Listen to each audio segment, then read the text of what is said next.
جوج ديال الخوت ما كانوش عارفين بأن الحياة الليلية وحياة الزهو والنشاط غادي تقلب عليهم رأسا على عقب، بأنهم غادي يقتلوا أقرب الناس ليهم على سباب الفلوس. تبعوا القصة معنا باش تعرفوا الحيثيات كاملة. مصعب وستار، جوج ديال الخوت كانوا عايشين حياة عادية بحال أي خوت. كبير فيهم سميتو ستار 27 سنة، والثاني هو الصغير سميتو مصعب عنده 25 سنة. هاد جوج خوت كيبانو من برا أشخاص عاديين، كيلبسو مزيان، المظهر ديالهم مزيان، خدامين ما خاصهم تا خير. وهما أصلا من عائلة ميسورة، يعني دراري ما عاشوش الفقر وما عاشوش التكرفيس، يعني دراري عايشين مزيان ما خاصهم خير. ولكن في الحقيقة هاد المظهر ديالهم كيخبى بزاف ديال الحوايج. نرجعو شوية اللور الطفولة ديالهم. مصعب وستار عاشوا كما قلت في الأول في عائلة ميسورة. الأب ديالهم كان واحد التاجر معروف، عنده شركة وعنده اسم وسمعة في السوق، والناس كلها كتعرفو بالهيبة ديالو والفلوس ديالو.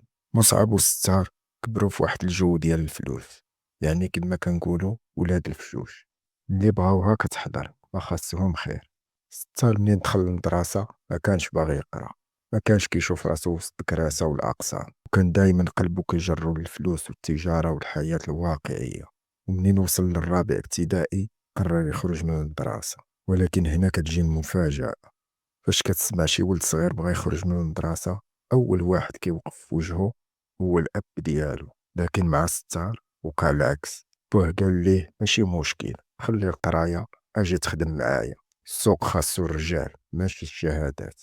وهكذا بدا المشوار ديال ستار في عالم التجارة مع بوه، وسط الحساب والربح والخسارة. ندوزو دابا الخو الصغير مصعب. مصعب كان مختلف شوية، حاول يكمل القراية، صبر شوية حتى وصل للسادس ابتدائي، ولكن حتى هو في الأخير خلى القراية. بوه حتى هو ما عارضوش وقال له خلط على خوك تخدم معايا وتعلم الخدمة والتجارة اللي غادي تنفعك. وهنا بدات الرحلة ديال جوج خوت بلا شواهد وسط عالم التجارة والفلوس واتخاذ القرارات. المهم ستار ومصعب بقاو خدامين مع باهم في الشركة. كدوز الأيام والشهور، واخا كانوا صغار ولاو فاهمين الدومين كيفاش داير، وولات عندهم اليد في كل صغيرة وكبيرة التجارة ديال باهم. ملي وصلوا ل20 عام باهم شاف بلي ولادو كبروا وخاصهم يديروا ديورهم ويكونوا أسرة ويوليو رجال عندهم مسؤولية.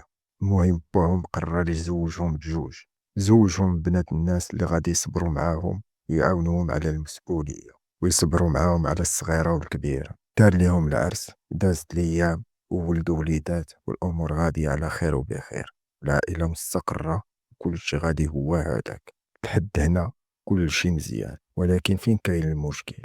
المشكل عاد غادي يبدا، حيت هادي ماشي قصة حب أو فيلم عائلي. المشكل بدا منين وصل ستار ل25 عام ومصعب ل23 عام. هنا بداو المشاكل وبدات الأفكار الشيطانية كدور في روسهم، يعني طريقة ضياع بدات من هنا. وصعب ستار اللي كانوا خدامين على راسهم وعلى ولادهم مستقرين في الحياة ديالهم، مشاو دخلوها شراب وزهود طبال الفلوس وفساد وكباريات. المهم بقاو غاديين على هاد الطريق مود، حتى جاو على الطس. الفلوس اللي ضربوا عليها تمارة وجمعوها طارت. هاد الفلوس ماشي يمشيو يديروا بها شي مشروع ويطوروا من راسهم بحكم الخبرة اللي خداو في الشركة دبوهم، مشاو طبوها في الزهو. المهم دخل معاهم الصعد، من حيت تابعهم المسؤولية ديال الولاد والزوجة، والبلية ديال الشراب من حيت ولفوا الزهو والفساد. بقاو جالسين كيتفرجوا في بعضياتهم حتى كطيح عليهم فكرة شيطانية، واللي هي يغطوا كريدي بالربا من عند واحد السيد كيعرفوه وكيعرفهم حتى هو. شنو قالوا هاد السيد كيعرفنا مزيان وكيعرف بلي حنا ولاد فلان، تاجر معروف في السوق، غادي يبغي يسلفنا دغيا بلا عراقيل. المهم مشاو عنده، فعلا بحكم العلاقة والمعرفة القديمة بيناتهم عطاهم مبلغ كبير بالربا، ودار معاهم يرجعوه ليه مدة قصيرة، وقال لهم راكم رجال وما معروفش عليكم لا. خداو داك الفلوس ومشاو عاوتاني، ما كاين غير الزهو والفساد والشراب والنشاط، حتى جابوا ليه هاد التمام. دابا الفلوس مشات والديون كبرات وبقاو تالفين، شنو غادي يديروا؟ مصعب وستار عرفوا ما بقى عندهم حتى شي حل من غير حل واحد، اللي هو يرجعوا يخدموا مع باهم عاوتاني في الشركة. قالوا نرجعوا نخدموا مع بانا عاوتاني ونتهلاو في الشركة نحاولوا نجمعوا فلوس الكريدي. المهم باهم قبل يرجعهم عاوتاني يخدموا معاه في الشركة بحكم التجربة اللي خداو معاه، بقاو خدامين صباح وعشية كيضربوا تمارة ديال بصح حتى كيبقاو هما التوالى في الشركة.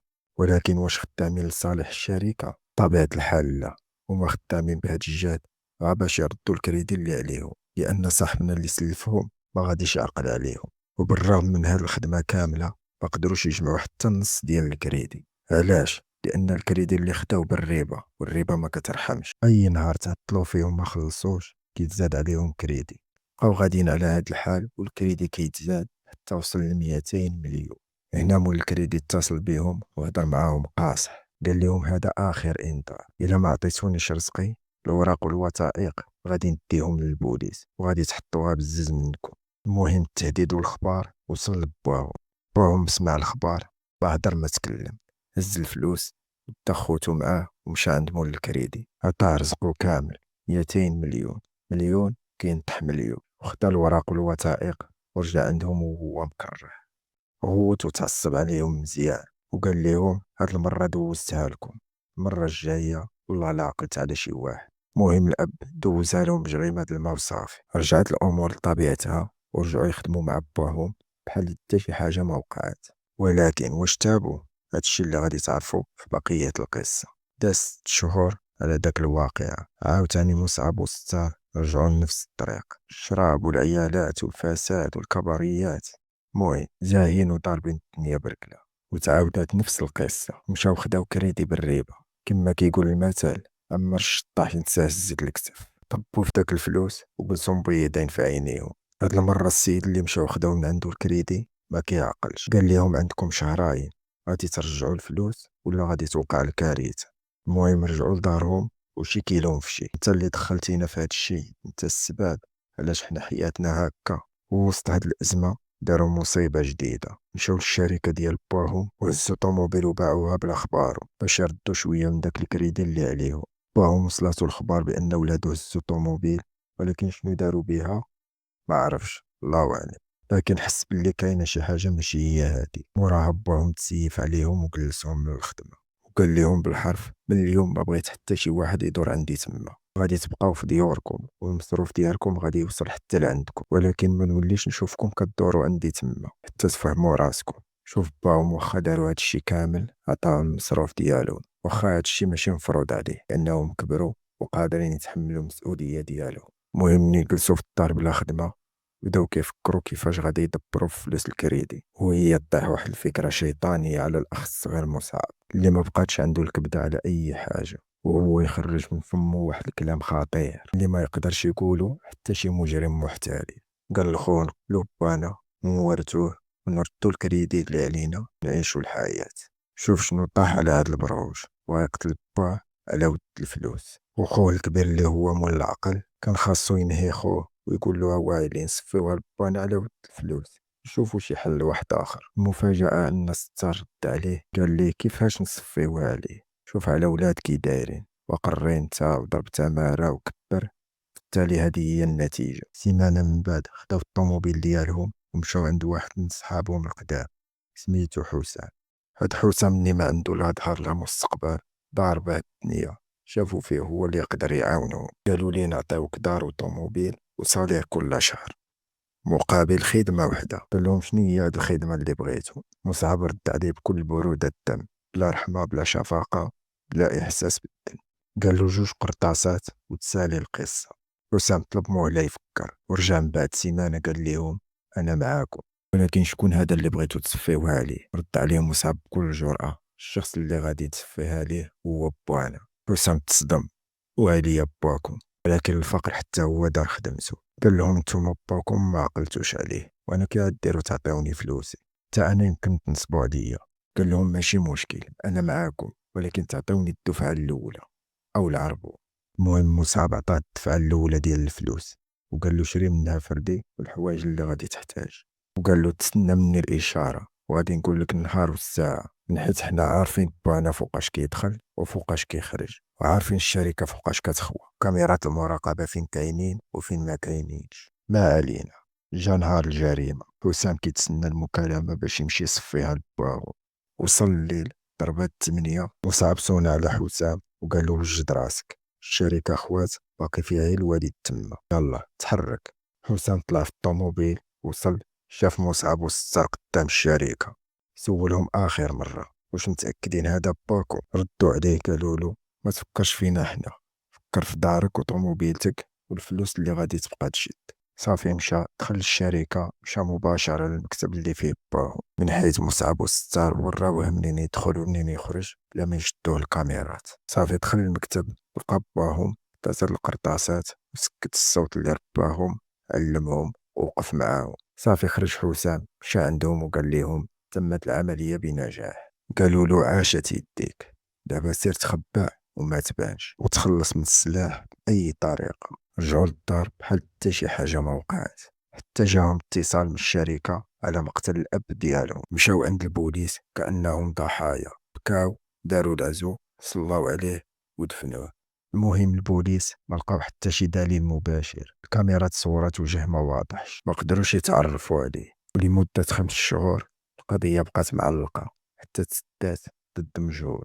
الخوت شافوا الحلم كيولي حقيقة، ورثوا، شدوا الفلوس وبداو كيتمتعوا مع راسهم وضاربين الدنيا بركلة. ولكن الروح عزيزة عند الله، وربي يمهل ولا يهمل. جا النهار اللي البوليس رجعوا فيه الحوايج ديال باهم للعائلة. خوهم الثالث اللي كان ساكت طول هاد المدة ما تسرطاتش ليه وبقى عايش وسط الشك. شد السجل ديال الكاميرا وبدا كيركز في الطريقة اللي كيمشي بها اللي دار الجريمة.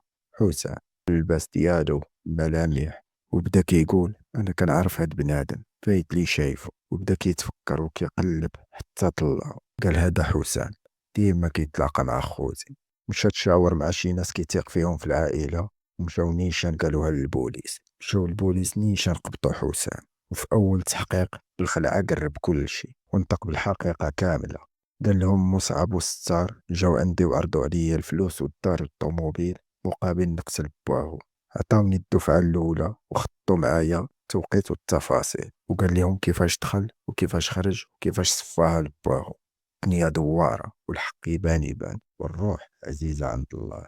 تخيل معايا انت جالس في دارك ضاحك لاعب، العائلة كلها مجموعة على العشاء، كتسمعوا الدقان في الباب، كتمشي تحل كتلقى البوليس. ما قالوا لا سلام لا كلام، نيشان شيروا على خوتك بجوج وشدوهم قدام عينيك وانت ما عارف باش تبليتو، وانت كتساءل شنو واقع، شنو داروا. يردوا عليك البوليس بجملة وحدة، التهمين بقتل باهو.